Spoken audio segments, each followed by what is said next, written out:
Salut, je suis Vincent Lopez et je te présente Ensemble Impactons Demain, un podcast qui te parle de demain, de durabilité, mais pas que, et pas comme tu l'imagines.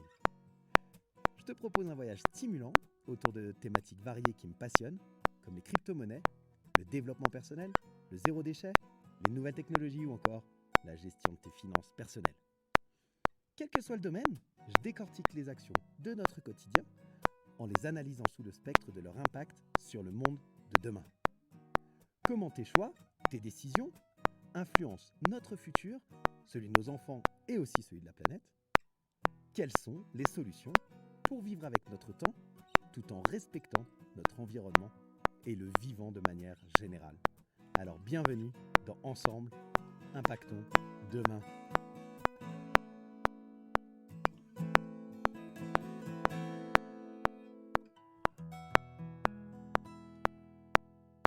Salut la communauté des curieux intelligents, comment ça va aujourd'hui? Super content de te retrouver pour l'épisode 20 de Ensemble, Impactons Demain. Dans cet épisode 20, on va aborder le troisième volet de l'interview de Thomas Creton, anciennement Mon Budget Zen, qui s'appelle Investir Simple. Je te mets les coordonnées dans la description de l'épisode comme d'habitude. Et donc dans ce troisième volet de l'interview, on va parler investissement. On a déjà parlé budget, on a commencé à parler un peu épargne aussi, et puis là on parle vraiment investissement, les différents types d'investissements classiques qui existent, mais également des investissements un peu plus exotiques, on va dire, et quel est le rôle surtout de l'investissement et comment tu peux, toi, avec l'argent que tu veux investir, eh bien, impacter et construire le monde de demain. Donc je te laisse écouter l'interview de Thomas, cette troisième partie de l'interview, et on se retrouve juste après cette troisième partie. Bonne écoute. On commence à parler un peu d'investissement pour le coup, qui est l'évolution, comme on l'a dit, une fois que euh, ton budget est assaini, que tu arrives à vivre en dessous presque de tes moyens, c'est-à-dire à mettre un peu d'argent de côté tous les mois et que tu commences à envisager l'investissement.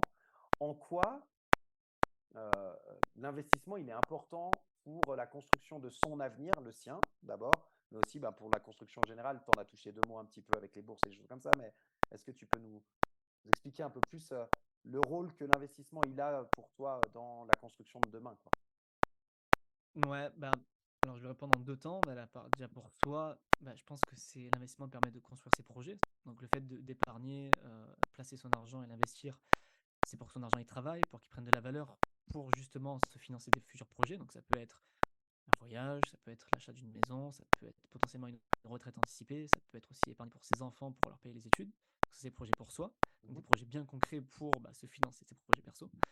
Et après, pour financer le monde de demain, si on repart un peu sur les deux piliers dont on a parlé, sur la bourse et l'IMO, euh, la bourse, voilà, tu peux choisir ce que tu finances en fait. Tu peux choisir les actions dans lesquelles tu finances ou même des. Alors, je vais quand même rapidement parler d'ETF parce que ça me paraît vraiment essentiel que les gens connaissent. Parce que moi, c'est un peu là-dessus aussi sur laquelle je me positionne Bien en sûr. expertise. En gros, les ETF, c'est un panier d'actions. C'est-à-dire qu'au lieu de devoir choisir tes actions, tu vas acheter toutes les actions d'un indice boursier, donc plus connu étant le CAC 40. Au lieu de devoir choisir l'action du CAC 40 et de devoir savoir quel est le bon cheval et suivre ses résultats, machin, tu t'emmerdes pas, t'achètes les 40 actions. Il n'y a pas que l'ETF CAC 40 qui existe, il y en existe plein, mais il existe aussi des ETF thématiques. Donc, par exemple, un ETF changement climatique, tu vas avoir un panier d'actions qui va regrouper uniquement des entreprises qui combattent le changement climatique. Et en faisant ça, du coup, tu soutiens avec ton argent du coup, la transition énergétique, par exemple.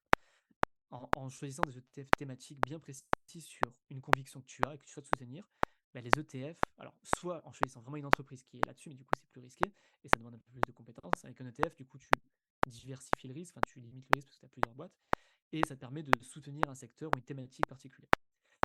Euh, donc pour moi, la bourse, je le vois de cette manière pour vraiment voilà, appuyer le monde de demain. Et pour l'immobilier, euh, je ne sais pas si les gens savent, on va dire ton audience le sait, mais généralement, on considère que pour faire un bon investissement immobilier, pour que ce soit rentable, il faut généralement faire des travaux. Parce qu'en faisant des travaux, il y a plusieurs avantages à faire des travaux. C'est que on va pouvoir défiscaliser, donc c'est la partie impôt, mais aussi on va pouvoir louer plus cher, revendre plus cher, mais aussi on crée de la valeur. On crée de la valeur parce qu'on prend un truc pourri et on va en faire un truc nickel, mis au bout du jour, stylé.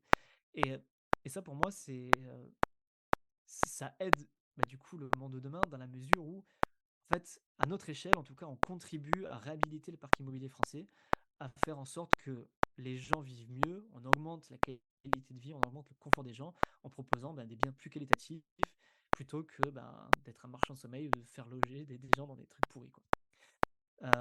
Donc voilà, du moins sur les deux piliers d'investissement dont on a parlé, moi c'est comme ça que je vois que l'investissement peut aider à construire le monde de demain. Après, il y a encore d'autres types d'investissements qui peuvent le faire, et on pourra en parler si tu veux après. Yes. Merci. Non, bah voilà, bah, très bien. Je te remercie pour ces précisions. Effectivement, je te rejoins d'autant plus que je viens de faire des épisodes sur la synthèse du rapport du GIEC et j'ai fait des choses sur les transports. Enfin, on a parlé de ces grands axes-là sur les derniers épisodes.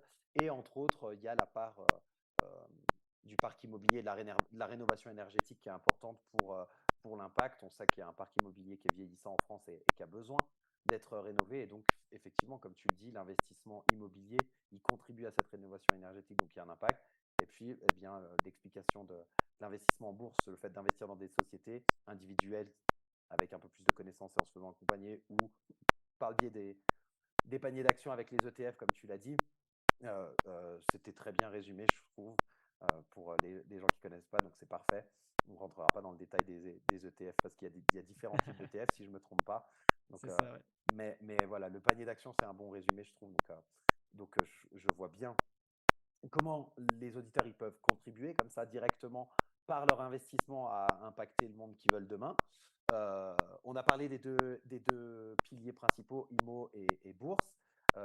Quels seraient je sais pas, peut-être un, deux ou trois, comme tu le souhaites, domaines d'investissement qui sont un peu moins traditionnels, peut-être un peu plus exotiques, euh, Mhm. et dans lesquels il y a également une place pour la préparation de l'avenir ou des investissements d'avenir, quoi. Comment tu vois les choses aujourd'hui?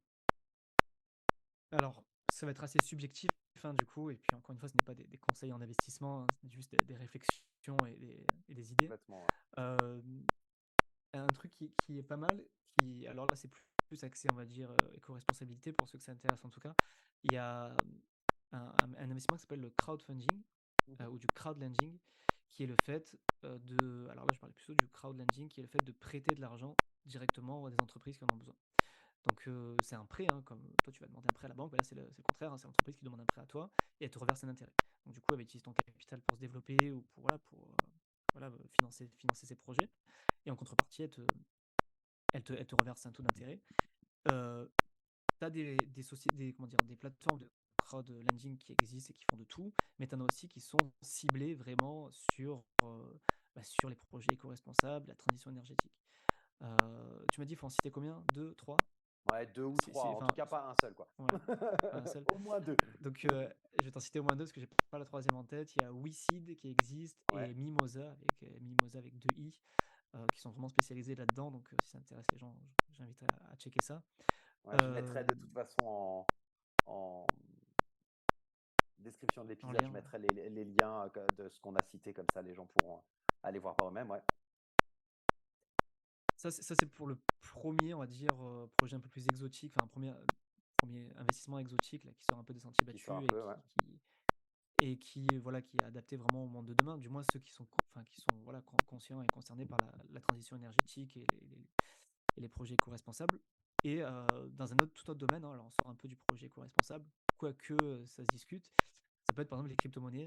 Alors ça, pour le coup, je pense que tout le monde connaît, hein, c'est devenu un sujet que tout le monde a au moins entendu parler. Et là c'est plus sur le côté avenir et futur. Mais ça, j'ai envie de dire, c'est plus une conviction personnelle. C'est un sujet moi qui m'intéresse beaucoup. Alors attention, très risqué, très volatile. C'est pas comme la bourse ou l'immobilier, donc faire encore plus attention parce qu'on n'est pas du tout sur les mêmes niveaux de risque. Mais je pense que ça vaut le coup quand même de s'y intéresser, de regarder qu'est-ce que la blockchain, qu'est-ce qu'il y a derrière, en quoi ça peut modifier notre futur. Il y en a beaucoup qui disent que c'est l'Internet de demain, que là, aujourd'hui, en 2023, c'est l'équivalent de Internet en 95-96, quoi. Mhm, Donc mhm. ça laisse imaginer encore le potentiel de développement qu'il y a. Alors d'une part, sur le côté investissement, forcément, on peut valoriser du capital si on trouve un projet qui marche bien et qui explose. Mais même, sans parler même d'investissement et d'argent, juste sur le fait de s'y intéresser, d'être peut-être dans les précurseurs, d'utiliser certains projets crypto qui seront peut-être le futur de demain, quoi. Donc voilà, moi ce serait peut-être ces deux sujets-là, tu vois, que je mettrais, alors liés à l'investissement, que je mettrais en relation avec le monde de demain, serait les cryptos pour la technologie et le potentiel dingue qu'il peut y avoir voilà, sur ça. Et côté plus pur investissement, bah voilà, les projets, on va dire, de crowdlending qui sont sur des projets éco-responsables et de transition énergétique. Ok, ouais, ouais, tout à fait. Et alors, crowdlending et crowdfunding, c'est quoi la différence Alors, pour les crowdlending, gens qui c'est connaissent tu pas? prêtes de l'argent, à une entreprise, et crowdfunding, c'est une sorte de levée de fonds. Mhm. Enfin, par exemple, tu vas récupérer, je sais pas moi, 1000 euros d'épargnants, et puis après, c'est une levée de fonds, quoi. C'est une levée de fonds Ouais, ouais, tout à fait. pour une entreprise, ouais. C'est moins Plutôt que les direct. En prêts. fait, c'est regroupé. Le crowdlending, tu es plus en direct avec ton entreprise. C'est ça. Alors que, Tandis que le crowdfunding, c'est plusieurs épargnants qui vont être dans le même truc, quoi. Tandis exact, que là, ouais. en crowdlending, t'es direct. Ok. Donc, crowdlending ou crypto, effectivement, il y a des épisodes qui arrivent sur les cryptos pour rentrer un peu plus dans le détail. Moi, c'est aussi un sujet qui me plaît beaucoup et c'est un sujet, pour le coup, où on tire beaucoup dessus. En tout cas, ces détracteurs peuvent tirer dessus sur le côté écologie, alors qu'il y a des projets dans la crypto qui sont des projets green, on va appeler un petit peu, qui Bah, contribuent aussi si tu veux, pour faire simple, alors, tu pourras en parler avec la personne en crypto, mais j'ai fait pas mal aussi d'épisodes sur le sujet. Mais Mhm. si je vais le résumer en une minute, hein, sur ce sujet-là, qui est un débat qui peut être passionnant, hein, mais en gros, en crypto, si tu veux, c'est des consensus de validation. C'est-à-dire, en fait, pour valider des transactions, tu as, on va dire, deux grandes façons de faire. Tu as le proof of work, qui est la façon de faire le Bitcoin, et c'est celle-là qui est reconnue comme polluante parce que ça demande de résoudre des calculs complexes et donc de brancher plein d'ordinateurs et ça consomme de l'énergie. Et tu as l'autre façon qui est le proof of stake, qui est la preuve d'enjeu, et celle-là, pour le coup, elle consomme vraiment pas d'énergie. Donc, on va dire sur le sujet écologique, il est uniquement au final pour le Bitcoin, enfin, uniquement pour les cryptos qui utilisent le proof of work, le plus connu étant le Bitcoin. Même si, après là, ça reste subjectif. Bon, voilà. Moi, personnellement, je suis pas forcément contre le proof of work, mais c'est un autre débat. Et puis, ça pourrait être intéressant que tu en discutes avec la personne qui sera là pour les cryptos. Avec plaisir, ouais, tout à fait. Non, non, mais alors, comme tu le dis, c'est un vaste débat. Moi, je l'ai beaucoup creusé parce que bah, je suis plutôt écolo hein, dans l'âme. J'ai une âme plutôt écolo. Et pour autant, j'investis en crypto maintenant depuis 3 ans, 4 ans. Mhm. Et à mes yeux, en tout cas, c'est pas du tout contradictoire, justement. Au début, j'avais une appréhension par rapport au discours officiel et aux gens qui tapaient dessus en disant c'est pas écologique, c'est pas écologique. Et en fait, en creusant, comme tu dis, il y a tout un débat à avoir derrière, mais en creusant, je me Mhm. suis rendu compte que c'était pas forcément le cas. Et en tout cas, là où je te rejoins à 1000%, c'est vraiment ce côté, bah, ça fait partie de l'avenir, quoi. C'est un peu comme tu l'as très bien dit, hein, ce parallèle avec l'Internet. Alors en plus, aujourd'hui, moi, je fais encore un lien supplémentaire avec cet investissement en crypto. C'est qu'il y a beaucoup de gens aujourd'hui alors aujourd'hui un peu moins, parce qu'on est dans une période un peu flottante de beer ou bull. Les gens ne savent pas si c'est un beer market, si c'est un bull market. Il y a plein d'avis différents. Et c'est plutôt Mhm. quand il y a des explosions à la hausse que d'un seul coup, le grand public s'intéresse à la crypto, puis ensuite il y a de nouveau un trou pendant quelques temps. Mais je fais aujourd'hui un lien aussi avec tout ce qui se passe avec l'intelligence artificielle. Il va y avoir des problématiques qui commencent déjà d'ailleurs à se poser sur tout ce qui est droit d'auteur, droit d'image, etc., droit de production. Et la technologie qui est sous-jacente à la crypto-monnaie, indépendamment du côté spéculatif et investissement, bah, il y a une vraie technologie, il y a une vraie révolution qui s'est opérée. Et avec ce qui est en train de se passer avec l'intelligence artificielle, ça va être deux domaines qui se développeront, quoi qu'il arrive, parce que bah, comme Internet dans les années 95-2000, comme tu l'as dit, il y avait des gens qui mettaient les pieds au mur, ou il fallait faire attention avec ça, etc. Aujourd'hui, on est 8 milliards sur la planète et on est 7 milliards, plus de 7 milliards à utiliser Internet tous les jours. C'est clair. Donc Et de voilà, pas pouvoir vivre sans Internet, surtout. c'est C'est ça, c'est ça, on est tous connectés. c'est que Non, mais c'est demain, une tu me coupes réalité. Internet, c'est la fin du monde, quoi. C'est une réalité. Et c'est une réalité Mm. partout. Enfin, c'est assez fou, quoi. C'est pas une question que des pays riches. Ouais, je crois que c'est plus de 7 milliards de personnes qui utilisent Internet tous les jours. Mm. Donc voilà, moi j'invite vraiment la communauté à investir dans les cryptos, ne serait-ce que pour essayer avec de l'argent qu'ils peuvent perdre, 5 euros, 10 euros, mais comme on l'a dit, au même titre que pour la bourse tout à l'heure, c'est pas un conseil en investissement, c'est vraiment de la curiosité et de ne pas passer à côté d'un train, pas pour le côté spéculatif, j'insiste, mais plus pour le côté technologique qui est en train de se Ouais. mettre en place, au même titre que la révolution d'Internet qu'on a pu vivre fin des années 90, début des années 2000. Donc les deux piliers traditionnels, plutôt immobilier et bourse. Et puis la crypto et le crowdlending qui seraient deux investissements plus alternatifs. Il y en a beaucoup d'autres. Il y a le vin, il y a le Ouais, il y en a plein ah, d'autres, mais c'est plutôt sur le côté, on va dire, là j'ai donné deux, j'en ai donné un peu écolo et un plus sur le futur, quoi. C'était complètement, choisi, ouais. mais comme tu dis, il y en a, je peux en citer, tu peux avoir les montres de luxe, tu peux avoir le vin, tu peux avoir l'or, les métaux précieux, tu as le crowdfunding immobilier, tu as les CPI, tu as Les Lego, j'ai vu ça. les Lego, c'est vrai, ouais, Là, il y a t'as vraiment de tout, quoi. private equity aussi, ça, c'est encore autre chose, Exact. mais ouais, Ouais, ouais, tout à fait. t'en as, Tout à fait. t'en as plein. On commence maintenant à voir avec certaines personnalités des clubs d'investissement également qui deviennent accessibles à- à tout un chacun, ce qui n'était pas le cas encore il y a quelques années où le ticket d'entrée était plutôt à 5 ou 6 chiffres. Aujourd'hui, tu arrives à trouver des clubs d'investissement avec des tickets d'entrée qui sont à plutôt 4 chiffres en général, mais Ouais. qui permettent quand même Et de rentrer. surtout que maintenant, tu as la grande mode maintenant, c'est l'investissement fractionné, tu vois, qui marche de mieux en mieux. Bien sûr. Tu as l'immobilier fractionné. Alors, l'immobilier fractionné, ça commence à faire un petit moment, mais là, ça se développe vraiment beaucoup. Mhm. Où tu peux investir à partir de 10 balles et recevoir tes loyers, quoi, et pas avoir à gérer le locataire. Alors, Complètement, ouais. c'est des projets balbutiants, donc il faut faire quand même attention, mais tu en as plein qui se lancent. Mhm. Tu as l'immobilier tokenisé aussi qui existe. Et dans le côté fractionné, alors j'ai pas testé, mais je crois que tu peux même acheter des œuvres d'art de manière fractionnée, quoi. C'est-à-dire à partir de Ok. 100 balles, tu es propriétaire d'une œuvre d'art pro rata de ce que tu as mis, mais on va dire que c'est quelque chose Mais qui se développe tokenisé énormément. aussi ou pas? Non, pas Non, tokenisé, pas en tout cas, celui tokenisé. que j'ai Ah, ok. entendu, non. D'accord, ok. Mais Parce en que tout je cas, crois. l'investissement fractionné, ça rejoint un peu ce que tu as dit avec les clubs qui se font, qui permettent d'avoir des tickets d'entrée plus accessibles. Et voilà, ça arrive un peu partout. Il y a tout type d'investissement maintenant qui deviennent accessibles vraiment à partir de quelques centaines ou des fois quelques milliers d'euros, quoi. Exactement, ouais. Ça fait une belle transition, justement. De manière générale, à quoi sert un investissement? Pour moi, ça sert à financer un projet. Clairement, Ok. ça sert à. Enfin, moi, je suis convaincu que l'argent n'est pas une fin en soi, mais un outil. Ça, c'est mon mantra, ma philosophie. Que ce soit par rapport à la gestion du budget, l'épargne ou même l'investissement, je pense que toute épargne qui est faite ou tout investissement qui est fait, elle doit avoir un but. Parce que je pense que être le plus riche de cimetière n'a pas d'intérêt. D'accumuler pour accumuler, je pense pas que ce soit vraiment très bien, pas très intelligent. Par contre, accumuler pour pouvoir se prendre une retraite à 40 ans, bah, ça je pense que c'est intelligent. En tout cas, c'est mon avis.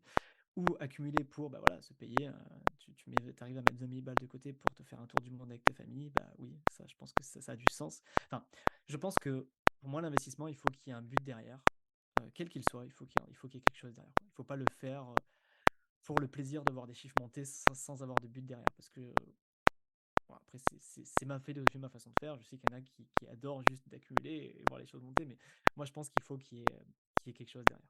D'accord. Aujourd'hui, avec les actualités qu'on a un peu partout, et particulièrement en France ces derniers mois, sur la retraite et le fait de peut-être pas en avoir, ou elle va être minime, etc. Il y en a énormément qui disent qu'il n'y aura pas de retraite. Beaucoup de gens se disent ben, il faut que je me mette à investir. Alors parfois sur le tard, il y en a qui s'y mettent, ils ont 40 ans, 50 ans, et ils ont l'impression presque que c'est trop tard déjà. Mais l'objectif premier de leur investissement, il est préparer sa retraite, ou en tout cas faire en sorte que la retraite se passe le mieux possible. Euh, Comment est-ce qu'on peut préparer sa retraite en investissant de manière efficace? Bah, déjà en s'y prenant le plus tôt possible. Je sais pas si tu connais ou ton auditeur connaît le principe des intérêts composés. Ce qu'on appelle aussi l'effet boule de neige. Bon, je vais pas forcément le détailler maintenant, mais en gros, plus tôt on commence, et plus tôt la boule de neige grossira vite, et plus tôt les intérêts font des intérêts, et le temps joue en notre faveur. Donc plus tôt on commence, mieux c'est. Après, si on commence à 40 ans, je pense pas que ce soit foutu, parce que généralement à 40 ans, on a peut-être déjà aussi constitué du patrimoine de manière différente. Euh, et donc du coup, on a déjà une boule de neige qui est assez grosse pour la faire grossir plus vite aussi. Je pense que le plus tôt on s'y met, mieux c'est.